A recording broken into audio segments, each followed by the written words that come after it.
அனைத்தையும் வல்ல தேவன் தேவாலயத்தில் கூடும் உங்களையெல்லாம் பல காலமாகவே தேவாலயத்தில் சேர்ந்திருக்கும் மனிதர்களையும் சமீபத்தில் வந்த மனிதர்களையும் முதல் முறையாக உபதேசத்தை பார்க்கச் சேரும் மனிதர்களையும் ஆசீர்வதிப்பாராக. வரவேற்கிறேன்.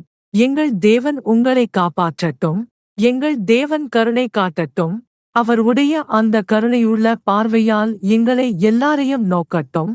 மேலும் எங்கள் தேவனின் அனைத்து ஆசீர்வாதங்களையும் அவர் தரும் அனைத்து வாக்குறுதிகளையும் அவர் எங்களுடன் செய்த அனைத்து வெளிப்பாடுகளையும் அவர் இருக்கிறார் என்பதை நம்ப வைக்க எங்களுக்கு காட்டிய அனைத்தையும் நாங்கள் மதிக்கத் தெரிந்திருக்கட்டும். தேவன் எங்களுக்கு தந்த சான்றுகள் பலவும் ஆயிரக்கணக்கிலும் உள்ளன, சந்தேகமற்றவையும் ஆகின்றன. ஆகையால் அவர் இருப்பதை நாம் சந்தேகிக்க முடியாது. எங்கள் தேவன் உயிரோடிருக்கிறார். அவர் வானத்திற்கும் பூமிக்கும் ஆண்டவர். மரியாதையும் மகிமையும் எங்கள் தேவனுக்கே. உட்காரலாம். வரவேற்கிறேன். இங்கும் சகோதரர்களே, இந்த நேரத்தில் என்னுடன் இருக்கிறீர்கள். என் தேவன் உங்களை எல்லாம் ஆசீர்வதிப்பாராக. நாம் இன்று உபதேசத்திற்கு எங்கள் இதயத்தை தயார் செய்யப் போகிறோம். இங்கே நாம் இப்போது எவஞ்சேலியங்களைத் தொடங்கப் போகிறோம். சான் மத்தேயு என்ற புத்தகத்தை. மேலும் எங்கள் ஆண்டவர் இயேசு கிறிஸ்துவின் வருகை, மனிதராக வந்த ஆரம்பம், அவருடைய தோற்றம் குறித்து படித்து ஆராயப் போகிறோம். மனிதராக, ஏனெனில் அவர் தேவனுடைய குமாரராக, கர்த்தரின் தூதராக, பழைய காலத்தில் பழமையான மக்களுடன் வேலை செய்த கர்த்தரின் தூதராக இருந்தவர். அவர்தான் இன்று நாம் அனுபவிக்கிறவர், நாம் வாழ்கிறவர். அவர் எங்களை பல வழிகளில் வெளிப்படுத்திக் காட்டியுள்ளார். அதனால்தான் நாம் இங்கே அவரை மரியாதை செய்ய, மகிமைப்படுத்த, அவருடைய நாமத்தை பிரகடனம் செய்ய, அவரை பற்றி பேசியிருக்கிறோம். என் தேவன் உங்களில் ஒவ்வொருவருக்கும் அந்த மகிழ்ச்சியையும் அந்த மனநிலையையும் அந்த தயாரான இதயத்தையும் அளிக்கட்டும். நீங்கள் இந்த உபதேசத்தை தியானித்து இதயபூர்வமாக சிந்தித்து இதை கதையாகவோ அல்லது ஒரு சொல்வழக்காகவோ எடுத்துக்கொள்ளாமல் உயிருள்ளதும் உண்மையானதுமாக எடுத்துக்கொள்ளவும். ஏனெனில் தேவன் உயிரோடு இருக்கிறார். தேவன் தன் வார்த்தையை உயிர்ப்பிக்கிறார். இந்த உபதேசம் எங்கள் உள்ளத்தின் ஆழத்திற்குள் சென்று என் தேவனுடைய வழிகளை நாம் புரிந்து கொள்ளும்படி ஆகட்டும். அப்படியாக எங்கள் தேவனுக்கே மரியாதை, ஆண்டவருக்கு மகிமை. மேலும் நாம் இங்கே மத்தேயு அதிகாரம் 2 திறக்கலாம். மத்தேயு அதிகாரம் 2 நாம் இன்குறப்போகிறோம். கடந்த உபதேசத்தில் நாம் அதிகாரம் 1 படித்தோம். அப்போது தேவன் மரியாவையும் யோசேப்பையும் பெத்லகேமில் இருந்த ஒரு குடும்பத்தை கூப்பிட்டார். அவர்கள் பரம உயர்ந்த தேவனுடைய கண்களில் கிருபை பெற்றிருந்தார்கள். அதனால் தேவன் அவர்களை தேர்ந்தெடுத்தார். அவர்களிடமிருந்து மாம்சத்தின்படி மெசியா, உலகத்தின் இரட்சகர் வரவேண்டும் என்பதற்காக. அப்படியாக மத்தேயு அதிகாரம் 2 சொல்லுகிறது. ஒன்று, இயேசு யூதேயாவின் பெத்லகேமில் எரோதஸ் ராஜாவின் நாட்களில் பிறந்தபோது கிழக்கிலிருந்து சில ஜாதகர்கள் எருசலேமுக்கு வந்தார்கள். இங்கே இந்த வரலாற்றில் நான் முன்பு உங்களுக்கு நினைவூட்டியது என்னவென்றால், யூதேயாவின் தலைநகர் எருசலேம் இஸ்ரவேலின் 1-2 கோத்திரங்களில் ஒன்றின் பகுதி. அங்கே தேவன் தன் ஆலயத்தை அமைக்கவும் தன்னை வெளிப்படுத்தவும் எருசலேம் நகரத்தை தேர்ந்தெடுத்தார்.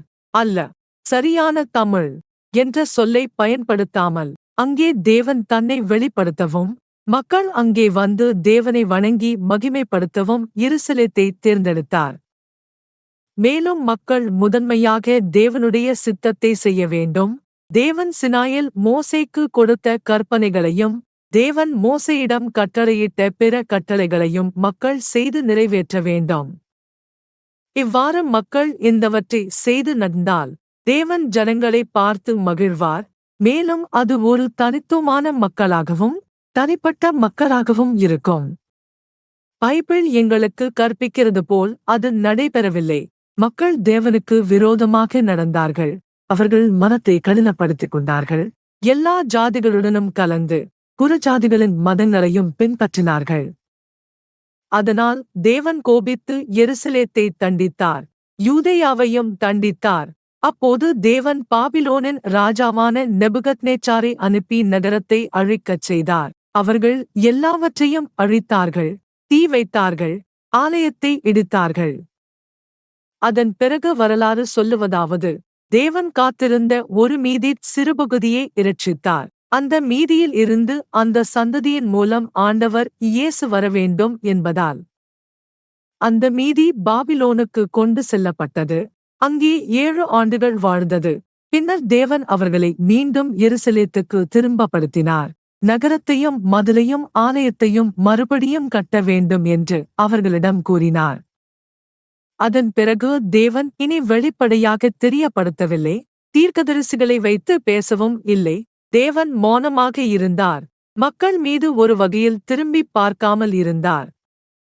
அது 4-3 ஆண்டுகள் நீடித்தது. பின்னர் ஆண்டவர் இயேசு வந்தார். நாம் காலத்தை கொஞ்சம் பின் செல்லுவோம். அந்த 4-3 ஆண்டுகளை பின் சென்றால் எருசலேம் அழிக்கப்பட்டது. பின்னர் அவர்கள் அதை மீண்டும் கட்டினார்கள். அவர்கள் ஒரு ஆலயம் கட்டினார்கள்.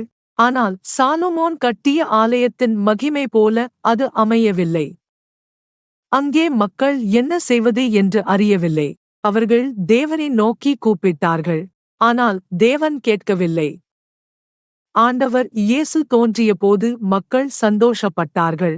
ஏனெனில் அவர்கள் சொன்னார்கள், தேவன் எங்களை நினைத்துக் கொண்டார், எங்களுக்கு ஒருவரை அனுப்பியுள்ளார்.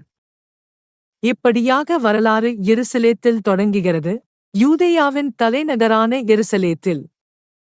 அதனால் இங்கே 4-3 ஆண்டுகள் கழித்து சொல்லப்படுவது என்னவென்றால், இயேசு யூதேயாவின் பெத்லெகேமில் எரோதஸ் ராஜா ஆட்சி செய்த நாட்களில் பிறந்தார். இந்த எரோதஸ் ராஜா ரோமப் பேரரசின் ஆட்சியாளர்களால் நியமிக்கப்பட்டவர். ஏனெனில் அப்போது ரோமப் பேரரசை உலகே ஆட்சி செய்தது. அவர்கள் எரோதஸை இஸ்ரவேலின் ராஜாவாக அல்லது யூதேயாவின் ராஜாவாக நியமித்தனர். ஏனெனில் இந்த இஸ்ரவேல் மக்கள், தேவனுடைய மக்கள், ஒரு ராஜாவை வைத்திருக்க வேண்டும் என்று எண்ணினர். அதனால் அந்த எரோதஸ் ராஜாவின் நாட்களில் கிழக்கிலிருந்து சில ஜாதகர்கள் எருசலேமுக்கு வந்தார்கள் என்று சொல்லப்படுகிறது. இங்கே குறிப்பிட வேண்டியது என்னவென்றால், இந்த ஜாதகர்கள் ராஜாக்கள் அல்ல. அவர்கள் ராஜாக்கள் அல்ல. அவர்கள் மந்திரவாதிகள். அவர்கள் புறஜாதி மக்கள். அவர்கள் ஜோதிடம் பார்க்கும் மக்கள். மந்திரம், கணிப்பு, பலவிதமான அமானுஷ்ய வேலைகளைச் செய்யும் மக்கள். அவர்கள் ராஜாக்கள் அல்ல. அவர்கள் மந்திரக்கலைகளில் ஈடுபட்டிருந்தவர்கள். அவர்கள் அங்கே வந்தார்கள். ஆனால் அந்த காலத்தில் தேவன் இந்த ஜாதகர்களுக்கு ஒரு வெளிப்பாட்டை தந்தார். அவர்கள் இஸ்ரவேல் மக்களுக்கு சேர்ந்தவர்கள் அல்ல. அவர்கள் புறஜாதி மக்கள். தேவன் அவர்களுக்கு வெளிப்படுத்தினார். ஏன் தேவன் இஸ்ரவேல் மக்களுக்கு உட்பட்ட ஒருவருக்கு இந்த வெளிப்பாட்டை கொடுக்கவில்லை? ஏனெனில் தேவனுக்கு தெரிந்தது அவர்கள் நம்ப மாட்டார்கள் என்பதால் தேவன் இப்படிச் செய்தார். ஆண்டவர் நாம் எதிர்பார்க்காத முறையில் நடக்கிறார். அது அனைத்தும் மரியாதைக்குரியது. நாம் முன்னே சென்று தேவனை நம்பி அவருடைய சித்தத்தை கௌரவிக்க வேண்டும். தேவனை நாம் கேள்வி கேட்க முடியாது. இந்த ஜாதகர்கள் எருசலேமுக்கு வந்தபோது அவர்கள் சொன்னார்கள், யூதர்களின் ராஜா பிறந்தவர் எங்கே இருக்கிறார்? 2 யூதர்களின் ராஜா பிறந்தவர் எங்கே இருக்கிறார்? ஏனெனில் அவருடைய நட்சத்திரத்தை நாம் கிழக்கில் பார்த்தோம், அவரை வணங்க வருகிறோம். பைபிளை வாசிப்பவர்கள், நாம் படிப்போம். எனக்கு தெரியவில்லை, அது ஆதியாகமமா அல்லது பாலா ஆமோசியம் பற்றி கூறும் இடமா? உதவி செய்ய முடியுமா? நன்றி. என் புத்தகத்தில். நன்றி சகோதரர் ஆல்வாரோ, எப்போதும் எனக்கு உதவுகிறார். என் புத்தகத்தில் சொல்லப்படுவது என்னவென்றால், புறஜாதி ஆசாரியனான பிலையம், அவர் தேவனுடைய ஜனங்களான இஸ்ரவேல் ஜனங்களைச் சென்று சாபம் இடப்போனார். ஆனால் தேவன் அவரை பயன்படுத்தி சாபத்துக்குப் பதிலாக ஆசீர்வாதத்தை தந்தார். அவர் சொன்ன அந்த தீர்க்கதரிசனங்களில், யாக்கோபின் நட்சத்திரம் எழும், நட்சத்திரம் வெளிப்படும், அந்த நட்சத்திரம் ஜனங்களின் மீது ஆட்சி செய்வார் என்று கூறினார். அந்த தீர்க்கதரிசனம் அங்கே இருந்தது. இஸ்ரவேல் மக்கள் அந்த நட்சத்திரத்தின் அறிகுறியை எதிர்பார்த்து காத்திருந்தார்கள். அந்த கிழக்கின் நட்சத்திரம் தோன்றும்போது மெசியாவின் வருகை, இரட்சகரின் வருகை, தேவனால் அனுப்பப்பட்டவரின் வருகை இது என்பார்கள். தேவன் இந்த விஷயத்தை அந்த ஜாதகர்களுக்கு வெளிப்படுத்தினார். அவர்கள் சொன்னார்கள், ராஜா எங்கே இருக்கிறார்? அவரது நட்சத்திரத்தை கிழக்கில் பார்த்தோம், அவரை வணங்க வருகிறோம். 3 இதைக் கேட்டபோது எரோதஸ் ராஜா கலங்கினார். எருசலேம் முழுவதும் இந்தச் செய்தியால் கலங்கியது. அவர்கள் கவலைப்பட்டார்கள், மிகவும் பதட்டமடைந்தார்கள். 4 அப்போது அவர் யூதர்களின் முதலான ஆசாரியர்களையும் எழுத்துக்காரர்களையும் கூப்பிட்டு, கிறிஸ்து எங்கே பிறக்க வேண்டும் என்று கேட்டார். 5 அவர்கள் கூறினார்கள், யூதேயாவின் பெத்லெகேமில், ஏனெனில் அது தீர்க்கதரிசியால் எழுதப்பட்டிருக்கிறது. நாம் தீர்க்கதரிசி என்ன சொன்னார் என்பதை படிக்க விரும்புகிறோம். இங்கே மீகா 5:2 ஐ பார்க்கலாம். தீர்க்கதரிசி மீகா 5:2 சென்று, இந்த தீர்க்கதரிசி சுமார் 5 ஆண்டுகளுக்கு முன்பு என்ன தீர்க்கதரிசனம் செய்தார் என்பதை படிக்கலாம். மீகா புத்தகம் மத்தேயுவுக்கு 2 அல்லது 3 புத்தகங்களுக்கு முன்பாகவே உள்ளது. மிகவும் தூரம் இல்லை. அதிகாரம் 5 வசனம் 2. இங்கே மீகா தீர்க்கதரிசி, தேவன் அவரை பயன்படுத்தி பேசுகிறார். மீகா தீர்க்கதரிசித்த அந்த காலத்தில் தீர்க்கதரிசி எசாயாவும் இருந்தார். அவர்கள் அந்த நாட்களில் இஸ்ரவேல் ராஜாக்களுக்கும் யூதா ராஜாவுக்கும் தீர்க்கதரிசித்தார்கள். இங்கே மீகாவின் அதிகாரம் 5 சொல்லும் தீர்க்கதரிசனம். 1 போர்வீரரின் மகளே, சுவர்களால் சூழப்பட்டிரு.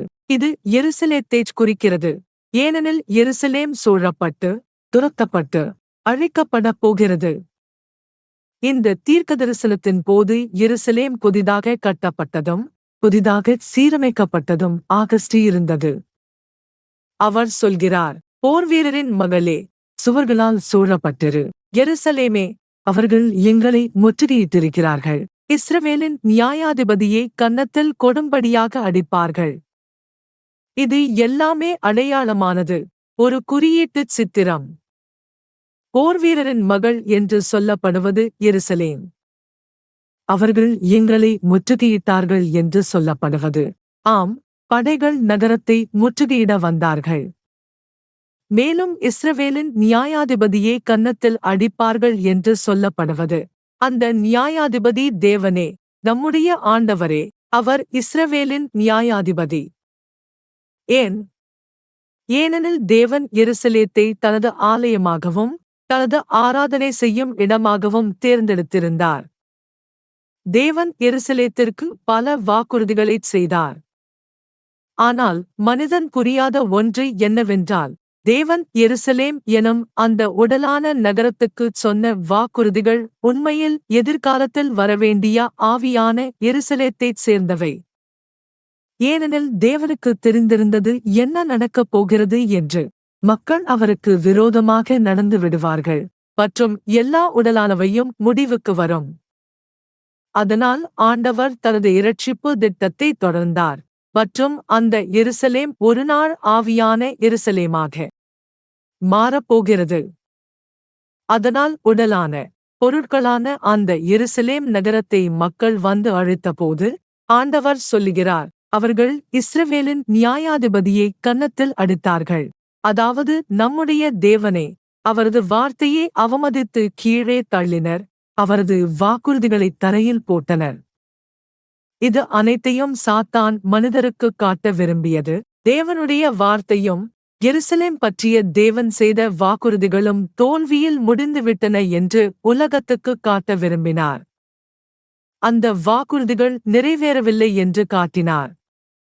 தேவன் எருசலேம் பற்றி இவ்வளவு பேசினார், ஆனால் எருசலேம் எப்படி முடிந்தது?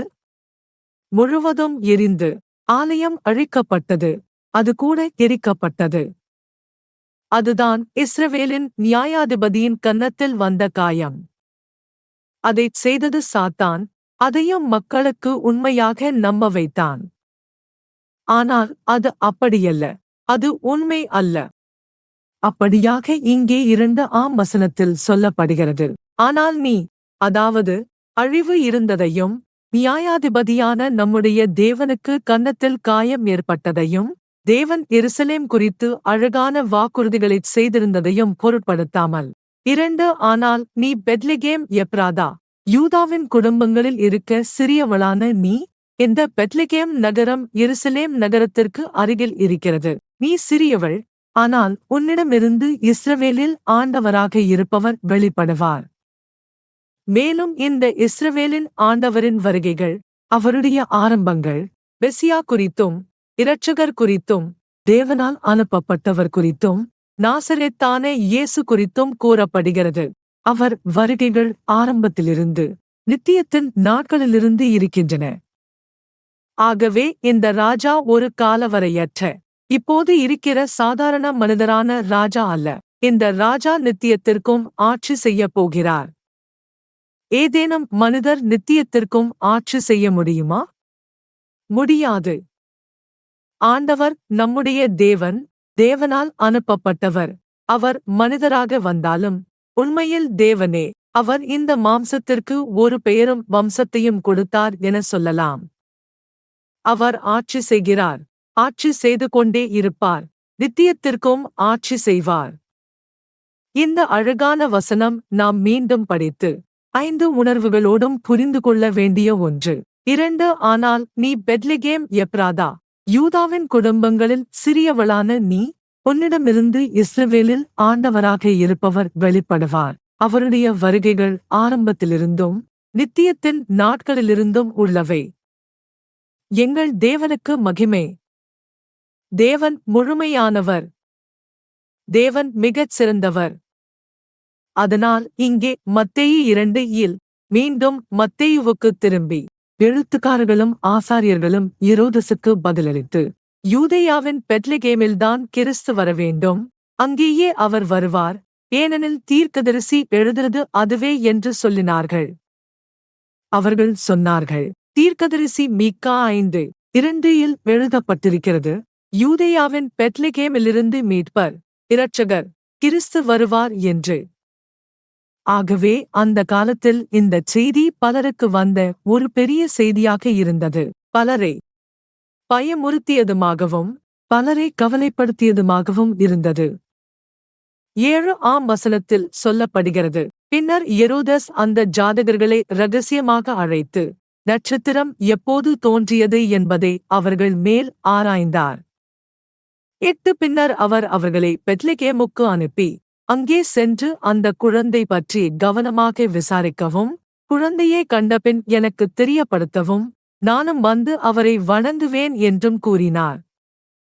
இங்கே ஏரோதஸ் ராஜாவின் ஏமாற்று வேலை இருந்தது. அவர் இந்த ஜாதகர்களை ஏமாற்றி அவர்களிடம் இருந்து இடத்தை அறிந்து வேறே ஒரு நோக்கத்திற்காக அதை பயன்படுத்த விரும்பினார்.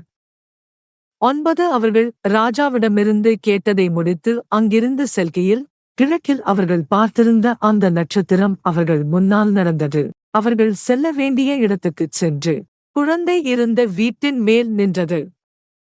அந்த காலத்தில் அந்த அதிசயம் எவ்வளவு வியப்பானதாக இருந்திருக்கும் என்று நான் நினைக்கிறேன். வானத்தில் ஒரு நட்சத்திரம், ஒரு ஒளி, அவர்கள் நடக்கிறபோது வழியைக் காட்டும் விதமாக முன்னால் செல்லுவது. அது சாதாரணம் அல்ல, ஆனால் அதை தேவனே செய்தார். அந்த நேரத்தில் தேவன் அதைச் செய்தார். இந்த மனிதர்கள் இந்த நிகழ்ச்சிகளின் சாட்சிகள், நடந்த எல்லாவற்றிற்கும் அவர்கள் சாட்சிகள். அவர்கள் அங்கே இருந்து செல்லும்போது அந்த நட்சத்திரம் அவர்களை வழிநடத்திக் கொண்டிருந்தது. மேலும் ஆம் வசனத்தில் சொல்லுகிறது, நட்சத்திரத்தை பார்த்தபோது அவர்கள் மிகவும் பெரும் சந்தோஷத்துடன் மகிழ்ந்தார்கள்.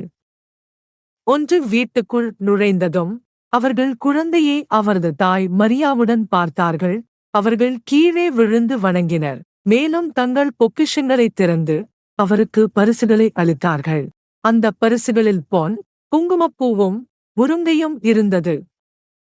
2 ஆனால் வெளிப்பாட்டினால், அதாவது கனவில் அவர்கள் எச்சரிக்கப்பட்டார்கள். தேவன் இந்த ஜாதகர்களுக்கு கனவில் அறிவித்தார், மீண்டும் ஏரோதசிடம் செல்ல வேண்டாம், ஏரோதசிடம் திரும்பி போக வேண்டாம், அவர்கள் தங்கள் நாட்டுக்கு திரும்பும்போது வேறு வழியாகச் செல்ல வேண்டும் என்று. எவ்வளவு அழகானது எங்கள் தேவனுடைய வார்த்தை! தேவனுக்கு அசாத்தியமானது ஏதும் உண்டா? அதனால் இன்று நாமோ தேவன் எங்களோடு பேசும்போது, எங்களுக்கு ஒரு வாக்குறுதி கொடுக்கும்போது, நாம் எப்படி தேவனை நம்பாமல் இருக்க முடியும்? நாம் கடினமான நிலைகளை வாழ்ந்து கொண்டு இருக்கும்போது, துயரங்கள், உயிர், இறப்பு போன்ற அவசரமான தருணங்கள் எதுவாயினும், நாம் தேவனுடைய வாக்குறுதிகளை நினைவில் கொள்ள வேண்டும், அவரை நம்ப வேண்டும், தேவனில் நம்பிக்கை வைக்க வேண்டும். மேலும் ஜெபத்தில் தேவனை நோக்கி கேட்க வேண்டும், அவர் எங்களுக்கு வெளிப்படுத்தவும், வழிகாட்டவும், கற்பிக்கவும், எங்களை நடத்தவும், என்ன செய்ய வேண்டும், எந்த முடிவு எடுக்க வேண்டும், நாம் எப்படி செயல்பட வேண்டும் என்பதைச் சொல்லவும் வேண்ட வேண்டும். இதையே ஜெபத்தில் நாம் எங்கள் தேவனை நோக்கி கேட்கிறோம். ஆண்டவருக்கு எதுவும் கடினமல்ல. அவர் ஒரு கனவில் பதிலை அளிக்கலாம். ஆண்டவர் வாழ்த்தப்பட்டவர். அவர் கனவுகள் மூலம் வெளிப்படுத்தினார், இன்னும் வெளிப்படுத்துகிறார். ஆனால் நாம் எப்போது மிகவும் பிடிவாதமாகவும், கிளர்ச்சியானவர்களாகவும், கடினமான இதயமுள்ளவர்களாகவும், அவநம்பிக்கையுள்ளவர்களாகவும், அல்லது சில சமயம் சுயநலமாகவும், பொருளாதார மனப்போக்கிலும் இருக்கிறோம். நாம் பொருளைத்தான் தேடுகிறோம், சுகபோகத்தை தேடுகிறோம், எளிமையையும் நலனையும் தேடுகிறோம். மேலும் நாம் சபைக்கு வருவது தேவனை துதிக்கவும், தேவனை புகழவும், அவருக்கு நன்றி சொல்லவும் என்பதைக்கு கூட மறந்துவிடுகிறோம். இல்லை, நாம் சபைக்கு வருவது என்ன என முன்னறிவிப்பு கிடைக்குமா என்று பார்க்க, இந்த வாரம் என்ன நடக்கும் என்று அறிய, இந்த வாரம் வேலை கிடைக்குமா, இந்த வாரம் பணம் சம்பாதிப்பேனா, அடுத்த வாரம் சம்பாதிப்பேனா என்று பார்க்க. சிலர் திருமணமாகாதவர்கள், இல்லை, நான் போய் பார்க்கிறேன், எப்போது நான் திருமணம் செய்யப் போகிறேன் என்று இறுதியாகச் சொல்கிறார்களா, எப்போது என் மனைவி அல்லது கணவன் வரப்போகிறார் என்று நினைப்பார்கள். இதுதான் பொருளாதார மனப்போக்கு. முழுவதும் பொருளையே நினைத்து, தேவனை நினைக்கவே மாட்டோம், அவரை ஆராதிக்கவே மாட்டோம். தேவன் எவ்வளவு செயல்களைச் செய்கிறாரோ அதை நினைக்கவே மாட்டோம். தேவன் எங்களை ஆசீர்வதிக்க விரும்பும்போது, நமக்கு அவர் பேசின வாக்குறுதிகளை எங்கள் வாழ்க்கையில் நிறைவேற்ற விரும்பும்போது, எங்களுக்கு கொடுக்க விரும்பும்போது, அவர் தானே செயல்படுகிறார். கனவில் எங்களுக்கு வெளிப்படுத்துகிறார். நீங்கள் இவ்வாறு செய்யுங்கள், கவலைப்படாதே, நான் உன்னில் இது, அது, இன்னொன்றையும் செய்யப் போகிறேன் என்று சொல்லுகிறார். எனவே தேவன் நமக்கு வெளிப்படுத்தும், கனவுகளால் கற்பிக்கும், வழிகாட்டும், தரிசனங்களாலும் அல்லது எங்களிடம் உள்ள தீர்க்க தரிசனத்தாலும் பேசும் அந்த தேவனை நாமுடையதாகக் கொண்டிருக்கிறோம். ஆனால் இங்கே எவ்வளவு அழகாக இருக்கிறது, நாம் கனவுகளை முக்கியமாக பார்க்கிறோம். இன்று ஆண்டவர் ஆயிரக்கணக்கான மக்களை கனவுகளால் நடத்தி வருகிறார். ஆண்டவருக்கு மகிமை. ஆகவே நாம் ஆண்டவருக்கு விசுவாசமாயிருப்போம், எங்கள் தேவனை நேசிப்போம், இந்த தேவனுடைய வெளிப்பாட்டை மதிப்போம். மேலும் இங்கே சொல்லப்படுகிறது, இந்த ஜாதகர்களுக்கு தேவன் கனவில் சொன்னார், வேறு வழியாக திரும்பிச் செல்லுங்கள், எரோதசிடம் செல்ல வேண்டாம் என்று. அவர்கள் கீழ்ப்படியினர். 1:3 வசனத்தில் சொல்லுகிறது, ஜாதகர்கள் அங்கிருந்து கிளம்பிய பின், இதோ கர்த்தரின் ஒரு தூதன் யோசேப்புக்கு கனவில் தோன்றினார். அந்த தூதன் யோசேப்புக்கு கனவில் தோன்றினார். அந்த காலத்தில் தேவன் எவ்வாறு கனவுகளால் பேசினார் என்று பாருங்கள். அவர் யோசேப்பிடம் சொன்னார், எழுந்து, குழந்தையையும் அவன் தாயையும் எடுத்து எகிப்துக்கு ஓடி செல். நான் உனக்குச் சொல்லும் வரை அங்கேயே தங்குங்கள், ஏனெனில் எரோதஸ் குழந்தையை அவன் கொல்லத் தேடப் போகிறான். இதை தேவன் யோசேப்பிடம் சொன்னார். எரோதஸ் தன்னை ஒரு உயிருள்ள தேவனுடனும் சக்தியுள்ள தேவனுடனும் எதிர்கொள்வதாக அறியாமல் இருந்தான். அவன் மரத்தால் செய்யப்பட்ட தேவன்களோ, பொன்னாலோ, விலைமதிப்புள்ள கற்களாலோ அல்லது மண்பாண்டங்களாலோ செய்யப்பட்ட தேவன்களோடு நடப்பது போல நினைத்தான். அந்த காலத்தில் மக்கள் எல்லா அந்த புற தேவன்களிலும் கலக்கப்பட்டு நம்பிக்கையுடன் இருந்தார்கள். எரோதசும் அதுபோலவே நினைத்தான். ஒரு கணமும் அவன் சக்தியுள்ள தேவனுடனும் ஆவியிலும் உண்மையிலும் இருக்கும் தேவனுடனும் மோதிக்கொண்டு இருப்பதாக அவனுக்கு தோன்றவில்லை. ஆனால் யோசேப் கனவில் கிடைத்த கட்டளையே கீழ்ப்படியினார். 1:4 சொல்லப்படுகிறது, அவர் கனவிலிருந்து எழுந்தபோது யோசேப் இரவே குழந்தையையும் அவன் தாயையும் எடுத்து எகிப்துக்கு சென்றார். 1 அங்கே எரோதுசின் மரணத்துவரை தங்கியிருந்தார். இதனால் தீர்க்கதரிசி ஓசேயா வாயிலாக கர்த்தர் சொல்லியிருந்தது நிறைவேறியது. எகிப்திலிருந்து என் மகனை அழைத்தேன் என்று. ஓசேயா 1:1 உள்ளது. ஆனால் உண்மையில் ஓசேயா அதைச் சொல்கிறாரா என்று பார்க்கலாம். ஓசேயா 1:1 மீகாவிற்கு அருகிலேயே உள்ளது. மீகா புத்தகத்திற்கு முன் ஆமோஸ், யோவேல், அதன் பின்னர் ஓசேயா வருகிறது. ஓசேயா 1:1 இந்த தீர்க்கதரிசியும் தேவனுடைய ஜனங்களின் விசுவாசமின்மையைப் பற்றியும் அவர்களின் கடினமான இதயத்தைப் பற்றியும் தீர்க்கதரிசித்தார். பேசிக்கொண்டிருந்தபோது தேவன் மக்களுக்கு எதிர்காலத்திற்கான தீர்க்கதரிசனத்தையும் இறுதி காலத்தில் வாழ்பவர்களுக்கு வரும் ஆசீர்வாதங்களையும் வரப்போகும் அந்த அதிசயமான ஒருவரின் வருகையையும் கொடுத்தார். ஓசேயா 1:1 சொல்லுகிறது, 1 இஸ்ரவேல் இளமையில் இருந்தபோது நான் அவனை நேசித்தேன், எகிப்திலிருந்து என் மகனை அழைத்தேன். நான் நினைக்கிறேன் நீங்கள் அந்த 1 புரிந்து கொள்ளவில்லை. இங்கே உள்ள சகோதரர்கள் ஏதேனும் ஒருவர் இந்த வசனத்தை புரிந்தார்களா என எனக்கு தெரியவில்லை. இஸ்ரவேல் இளமையில் இருந்தபோது நான் அவனை நேசித்தேன், எகிப்திலிருந்து என் மகனை அழைத்தேன் என்றதன் பொருள் என்ன? சரி, இது ஒரு மிகவும் நீண்ட வரலாறு, ஆனால் சுருக்கமாக நான் ஒரு விளக்கத்தை தரப்போகிறேன். நாம் நினைவில் வைத்திருக்கிறோம், யாக்கோபு தனது 1-2 மகன்களுடன் எகிப்துக்கு சென்றார். நினைவிருக்கிறதா சகோதரர்களே? அவர் தனது 1-2 மகன்களுடன் எகிப்துக்கு சென்றார். முதலில் யோசேப் சென்றார், ஏனெனில் அவன் சகோதரர்கள் அவனை விற்றுவிட்டார்கள். பின்னர் தேசத்தில் பற்றாக்குறை, பட்டினி ஏற்பட்டது. அதனால் அவர்கள் எகிப்துக்கு செல்ல வேண்டியிருந்தது. அங்கே அவர்கள் யோசேப்பை சந்தித்தார்கள், சமாதானப்பட்டார்கள். பின்னர் யோசேப் தனது தந்தையையும் சகோதரர்களையும் கொண்டு கோசேன் எனும் மிக வளமான நிலத்தில் வாழ வைத்தான். அங்கே அவர்கள் 4-3 ஆண்டுகள் வசித்தார்கள். தேவன் யாக்கோபிற்கும் வாக்குறுதிகளைச் செய்திருந்தார். தேவன் யாக்கோபின் பெயரையும் மாற்றினார், ஏனெனில் அவர் பெயர் யாக்கோபு. ஆனால் தேவன் சொன்னார், நீ இஸ்ரவேல் என அழைக்கப்படுவாய், ஏனெனில் நீ ஜனங்களின் தந்தையாக இருப்பாய், ஒரு முக்கியமான மனிதராக இருப்பாய், இஸ்ரவேலில் ராஜாவாக இருப்பாய், நிலையான ராஜாவாக இருப்பாய் என்று. ஆனால் தேவன் மாம்சத்தைக் கொண்ட அந்த மனிதனான யாக்கோபிடம் சொன்னது அந்த மனிதருக்காக அல்ல. தேவன் யாக்கோபிடம் பேசினார், ஆனால் அது எதிர்காலத்தில் வரும் ஆவியான இஸ்ரவேலின் ஒரு சித்திரம், ஒருவகை குறியீடு, நாசரேத் இயேசு என அழைக்கப்படும் அந்த நித்திய ராஜாவைப் பற்றியது. தேவன் யாக்கோபிடம், நீ இஸ்ரவேல் என அழைக்கப்படுவாய் என்று சொன்னது, ஏனெனில் அவர் எதிர்காலத்தில் இஸ்ரவேலுடனான திட்டம் அதுவாக இருந்தது. இப்படியாக அவர்கள் அங்கே 4-3 ஆண்டுகள் வாழ்ந்தார்கள். பின்னர் மோசே பிறந்து வளர்ந்தபோது தேவன் மோசேயிடம் சொன்னார், இந்த மக்களை இங்கிருந்து வெளியே கொண்டு வா, இங்கிருந்து இஸ்ரவேலை எடுத்து வா, எகிப்திலிருந்து எனக்கு இஸ்ரவேலை வெளியெடுத்து வா. பின்னர் சொல்லப்படுகிறது, தேவன் அவர்களை வெளியே கொண்டு வந்தார். அதை நீங்கள் வரலாற்றில் நினைவில் வைத்திருக்கிறீர்களா? கண்டிப்பாக வைத்திருக்கிறீர்கள். இங்கே உள்ள சகோதரர்கள் அனைவரும் ஆம் என்று சொல்கிறார்கள். அவர்கள் பைபிளை நிறைய வாசித்தவர்கள். இந்த அழகான அதிசயமான வரலாற்றை அனைத்தையும் மனப்பாடமாக அறிந்தவர்கள். அவர்கள் எகிப்திலிருந்து வெளியே வந்தார்கள். குடும்பம், இஸ்ரவேல் மக்கள், சுமார் 6 ஆண்கள், பெண்கள், குழந்தைகளைச் சேர்க்காமல் எகிப்திலிருந்து வந்தார்கள்.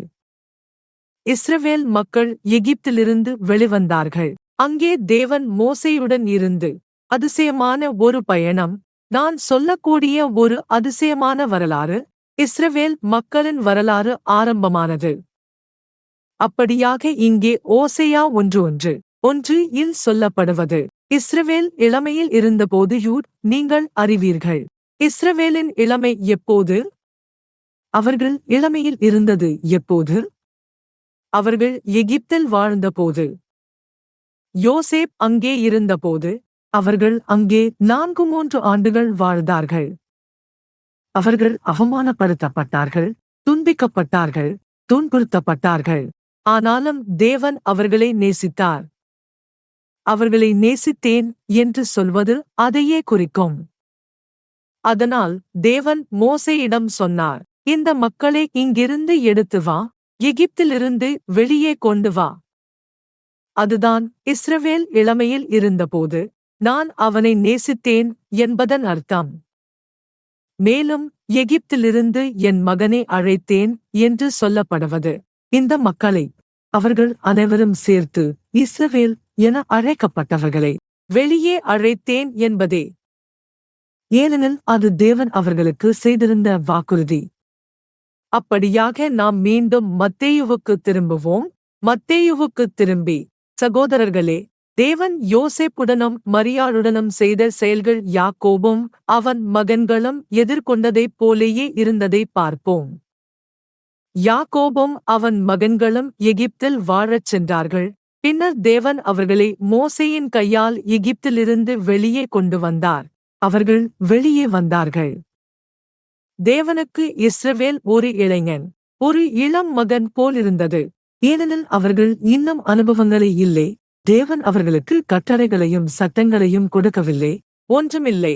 அதனால் அவர்கள் இளைஞர்கள். அவர்கள் வயது வந்தவர்களாக ஆனபோதுதான் தேவன் அவர்களுக்கு கட்டளைகளை வழங்கினார். இதையே தேவன் யோசேப்புடனும் செய்தார். அவர் யோசேப்பிடம் சொன்னார், எகிப்துக்குப் போ.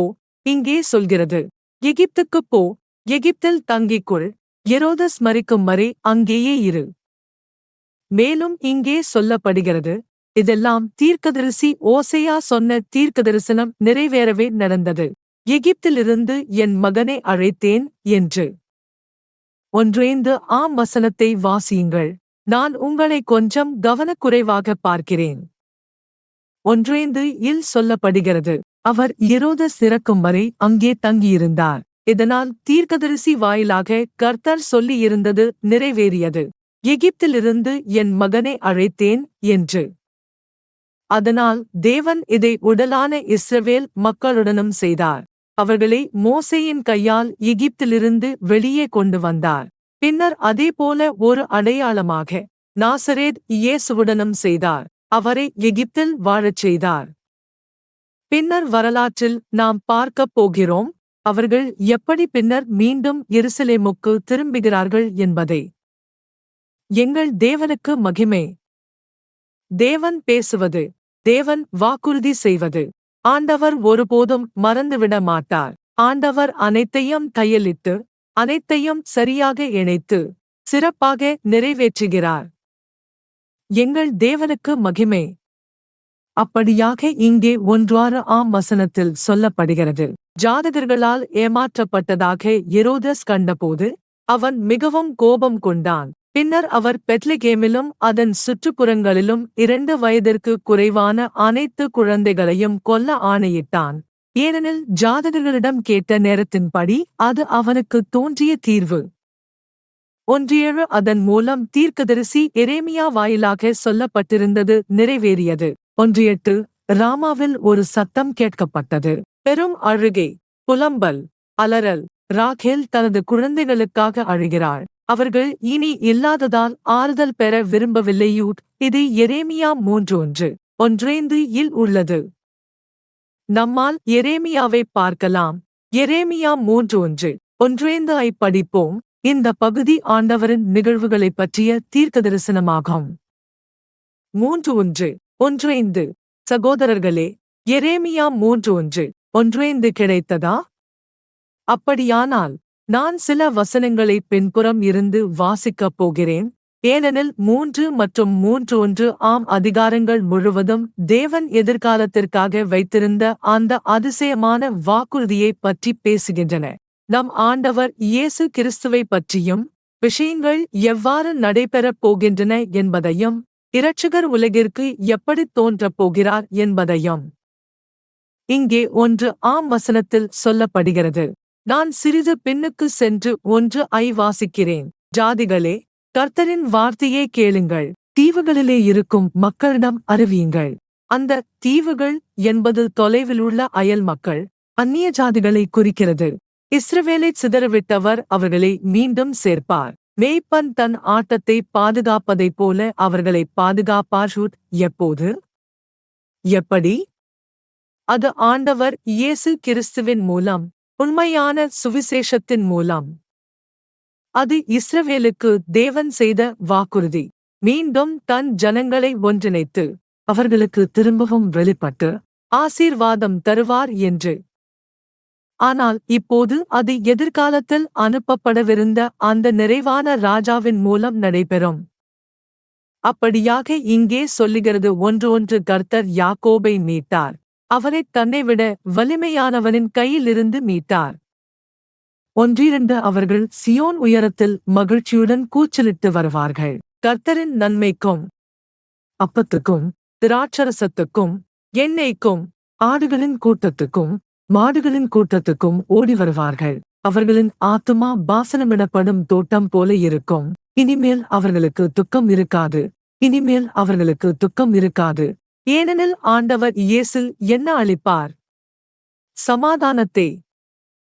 1 அப்போது கன்னிகை நடனத்தில் மகிழ்வாள், இளைஞரும் மூதோரும் ஒன்றாக. நான் அவர்களின் அழுகையை மகிழ்ச்சியாக மாற்றுவேன், அவர்களை ஆறுதல் அளிப்பேன், அவர்களின் துக்கத்திலிருந்து அவர்களை மகிழ்ச்சியடையச் செய்வேன்.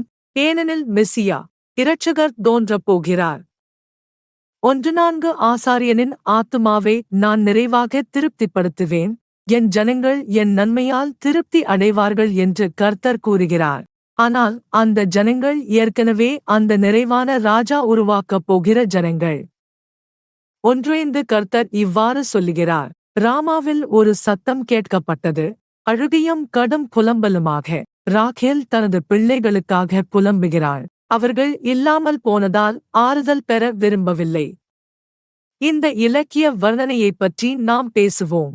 இது ஒரு உருவகப் பொருளைக் கொண்டது, ஒரு ஆழமான அர்த்தத்தைக் கொண்டது. அழுகையும் கடும் புலம்பல். ராகேல் தனது பிள்ளைகளுக்காக அழுகிறது என்று சொல்லப்படுவது. ராகேல் யார்? ராகேல் என்பவர் யார்? ராகேல் என்பது யாக்கோபின் மனைவி, யாக்கோபின் அன்புக்குரிய மனைவி. யாக்கோபு ராகேலை நேசித்தார். ஆனால் அயலின் தந்திரத்தால் முதலில் அவன் அவளுடைய சகோதரி லேயாவை மணந்தான். ஆனால் அவன் உண்மையான அன்பு ராகேல். ஆகையால் சந்ததி, மெசியா, இரட்சகர், மாம்சத்தின்படி ராகேலின் வழியாக வருவார். அதனால் இங்கே சொல்லப்படுகிறது, ராகேல் தனது பிள்ளைகளுக்காக அழுகிறது. அவர்கள் அழிந்ததால் ஆறுதல் பெற விரும்பவில்லை. ஆனால் அந்த காலத்தில் இதை யார் புரிந்தார்கள்? யார் இந்தச் செயல்களை புரிந்து கொள்வார்கள்? எப்படி இதை ஒருவர் விளங்கிக் கொள்வார்? ஆனால் இந்த தீர்க்கதரிசனம் நிறைவேறியது என்பதால் இதன் அர்த்தம் புரிந்தது. இந்த தீர்க்கதரிசனம் மத்தேயு 2:17 நிறைவேறியது. எரோதஸ் பெத்லெகேமில் 2 வயதிற்கு குறைந்த அனைத்து குழந்தைகளையும் கொல்ல ஆணையிட்டபோது அங்கே சொல்லப்படுகிறது. 1:7 அப்போது எரேமியா தீர்க்கதரிசியின் வாயிலாகச் சொல்லப்பட்டிருக்கும் வாக்கியம் நிறைவேறியது. 1:8 ராமாவில் ஒரு சத்தம் கேட்கப்பட்டது, பெரும் புலம்பலும் அழுகையும். ராகேல் தனது பிள்ளைகளுக்காக அழுகின்றார். அவர்கள் இல்லாமல் போனதால் ஆறுதல் பெற விரும்பவில்லையூ. இந்த ராகேல் யூதேயாவையும் எருசலேமையும் குறிக்கிறது. ஏனெனில் எரோதஸ் பெத்லெகேமில் 2 வயதிற்கு குறைந்த அனைத்து குழந்தைகளையும் கொல்ல ஆணையிட்டபோது அந்த இடம் எருசலேமுக்கும் அருகில் இருந்த ஒரு சிறிய ஊராக இருந்தது. அதனால் அந்த ராகேல் என்பது எருசலேம் எனும் நகரத்தை குறிக்கும். யாக்கோபின் அன்புக்குரிய மனைவியான ராகேலை பிரதிநிதிப்படுத்தும் உருவகமாக இருந்தது. தேவன் யாக்கோபின் பெயரை இஸ்ரவேல் என்று மாற்றினார். மேலும் யாக்கோபு தானே ஆண்டவரின் குறியீட்டு உருவம். அதுபோல ராகேலும் ஒரு சபையையோ ஒரு ஜனத்தையோ குறிப்பதற்கான உருவகமாக இருந்தார். அதனால் இங்கே சொல்லப்படுகிறது, அவள் தனது பிள்ளைகளுக்காக அழுதாள். எருசலேமும் பெத்லெகேமுமாகிய நகரங்களில் அந்த குழந்தைகள் கொல்லப்பட்டபோது ஏற்பட்டிருந்த அழுகையும் புலம்பலும் எவ்வளவு வலியானதாக இருந்திருக்கும். நாம் நினைக்கவும் விரும்பாத, கற்பனை செய்யவும் முடியாத ஒரு வேதனை. ஆனால் அது நடந்தது. அந்த தீர்க்கதரிசனம் நிறைவேறியது. 2 வயதிற்கு குறைந்த குழந்தைகளின் அந்த படுகொலை நடந்தது. எரேமியாவின் தீர்க்கதரிசனம் நிறைவேறியது. அதுவே நடந்தது. எரேமியா தீர்க்கதரிசித்தது பல நூற்றாண்டுகளுக்கு முன். அந்த காலத்தில் அதைக் கேட்டவர்களும் படித்தவர்களும் புரிந்து கொள்ளவில்லை. நிச்சயமாக இன்று நமக்கும் இது நடக்கிறது. தேவன் நமக்குச் சொல்கிறார், நமக்கு பதில்களையும் எதிர்கால வாக்குறுதிகளையும் தருகிறார். ஆனால் நாமோ உடனே புரிந்து கொள்ளவில்லை, புரியவில்லை. ஆனால் நாம் நம்ப வேண்டும், ஏற்க வேண்டும், ஆண்டவரின் சித்தத்தை எதிர்பார்த்து காத்திருக்க வேண்டும்.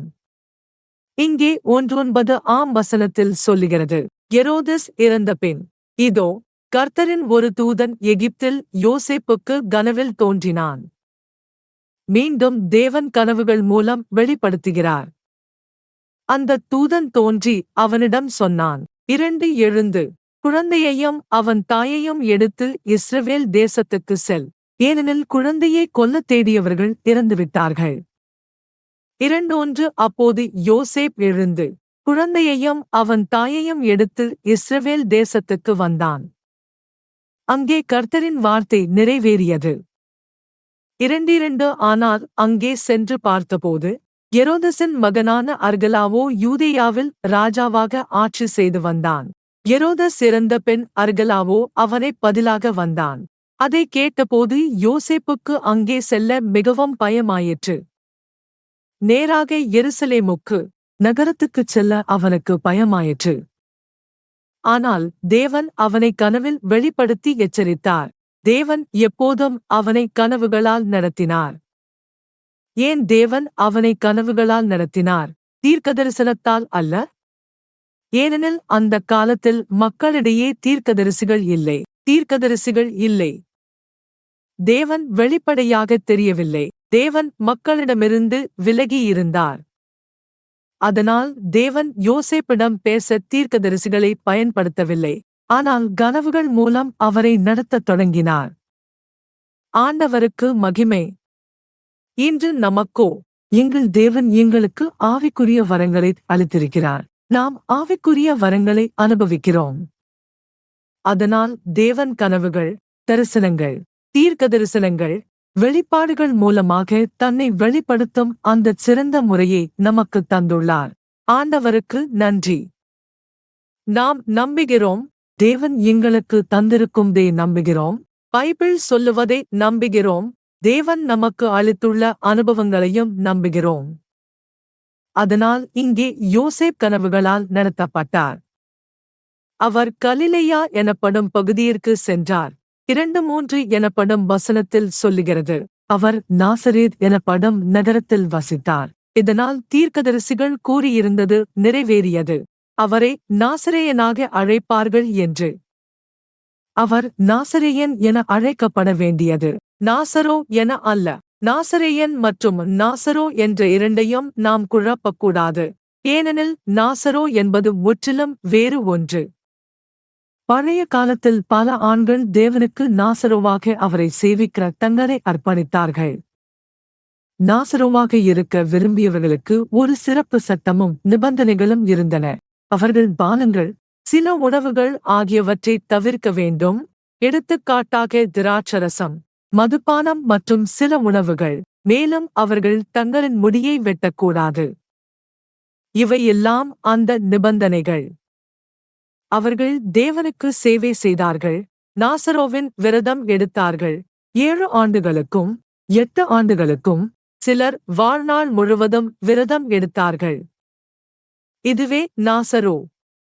ஆனால் இங்கே ஆண்டவர் இயேசு நாசரோ அல்ல, நாசரேயன். ஏனெனில் அவர் நாசரேத்தில் வளர்ந்தார், நாசரேத் பகுதியில் வளர்ந்தார். அதனால் அது ஒரு இடப்பெயர். கலிலேயாவின் அந்த இடத்தில் இருந்த மக்களுக்கு சொல்லப்பட்ட பெயர் நாசரேயன். அங்கே இருந்தவர்கள் நாசரேயர். அதனால் எசாயா 1:1 சொல்லப்பட்ட தீர்க்கதரிசனம் இந்த வசனத்தை குறிப்பதாகும். ராஜாவை நாசரேயன் என்று அழைப்பார்கள் என்று. அதனால் மக்கள் சொன்னார்கள், இயேசு நாசரேயன். இதனால் அங்கே பல விமர்சனங்கள் இருந்தது.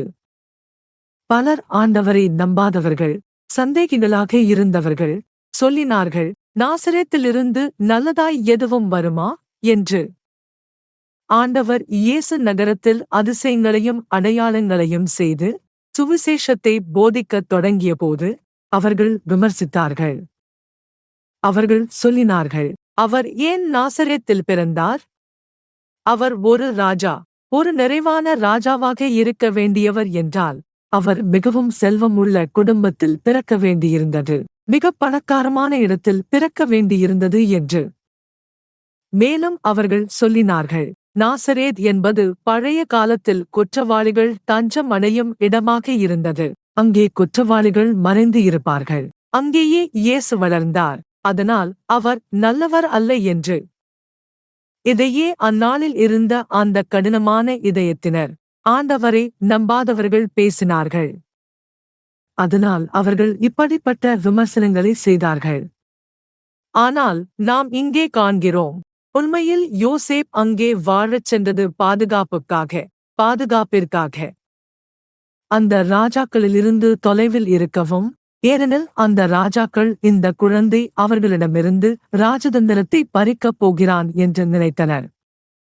சரி, இதுதான் இந்த அற்புதமான வரலாறு எங்களுக்குச் சொல்வது. பழைய கால தீர்க்கதரிசிகளின் வசனங்களால் உறுதிப்படுத்தப்பட்ட ஒரு வரலாறு. எங்கள் தேவனுக்கு மகிமை. நாம் இப்போது இவ்வெல்லாம் பார்த்து இன்புந்தோம். எங்கள் தேவனுக்கு நன்றி சொல்லுகிறோம்.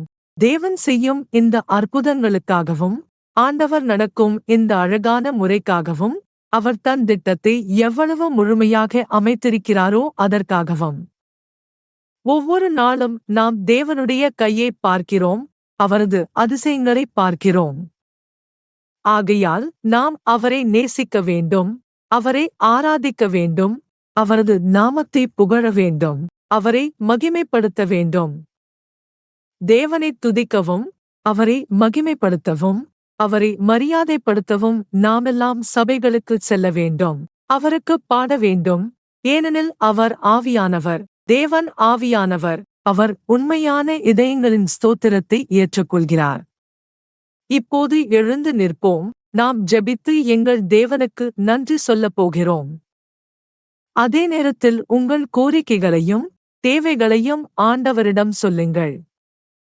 நோயுள்ளவர்கள், மருத்துவமனையில் உள்ளவர்கள், பல்வேறு நோய்களால் வாதிக்கப்பட்டவர்கள், நீங்கள் அந்த நோயை ஆண்டவரின் முன்னிலையில் வையுங்கள். சொல்லுங்கள், ஆண்டவரே, எனக்கு தலைவலி இருக்கிறது.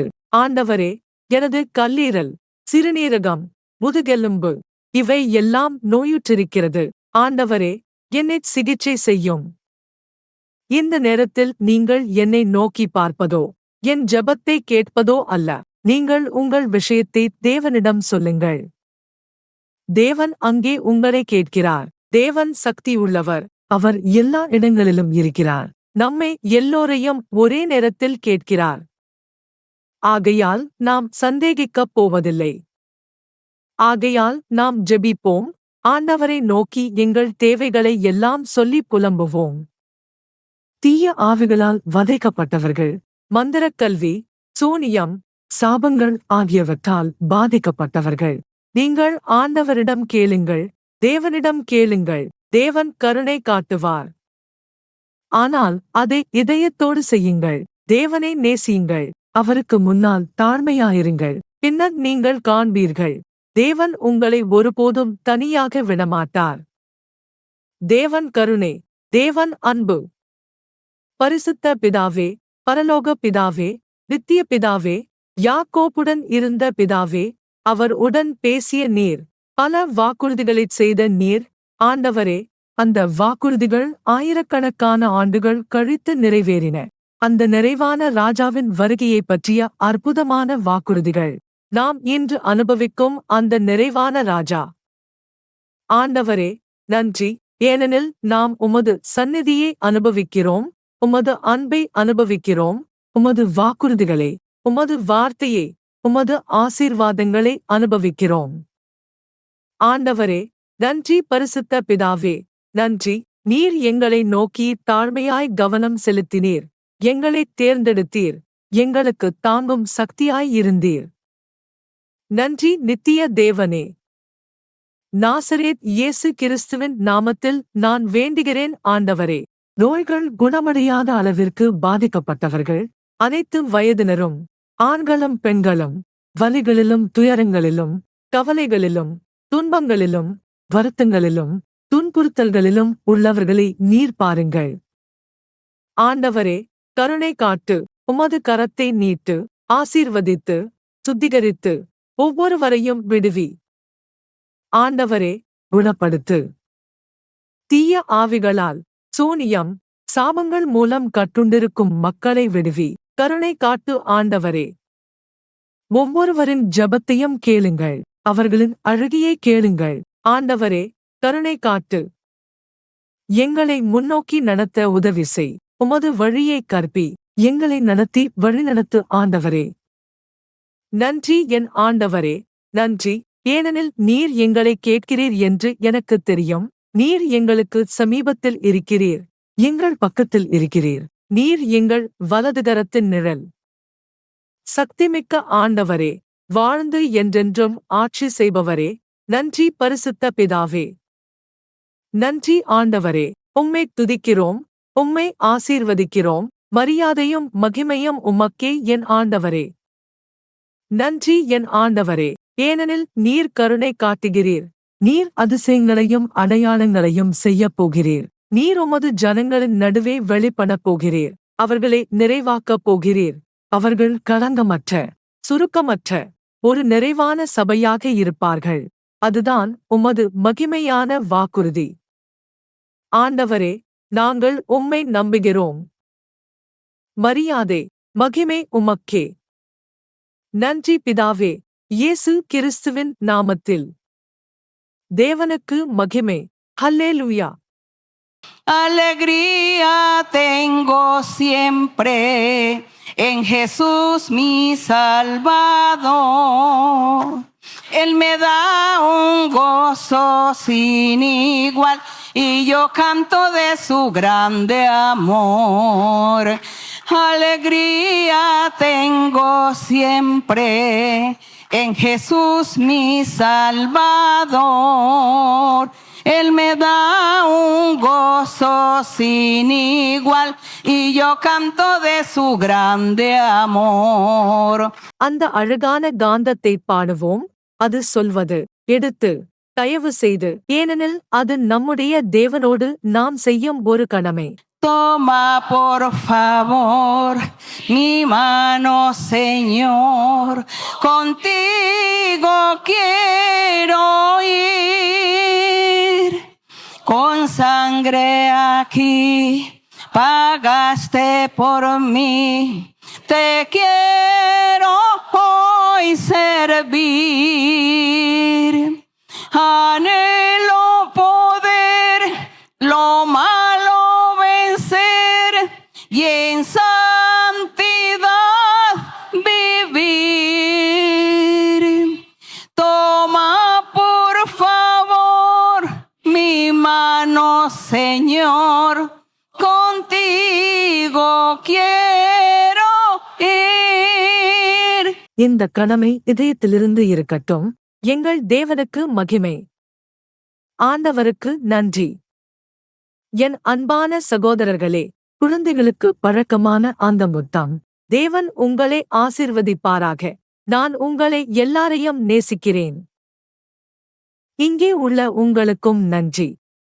ஆண்டவர் உங்களை மிகுந்த அளவில் ஆசீர்வதிப்பாராக. விரைவில் சந்திப்போம். மிகுந்த நன்றி.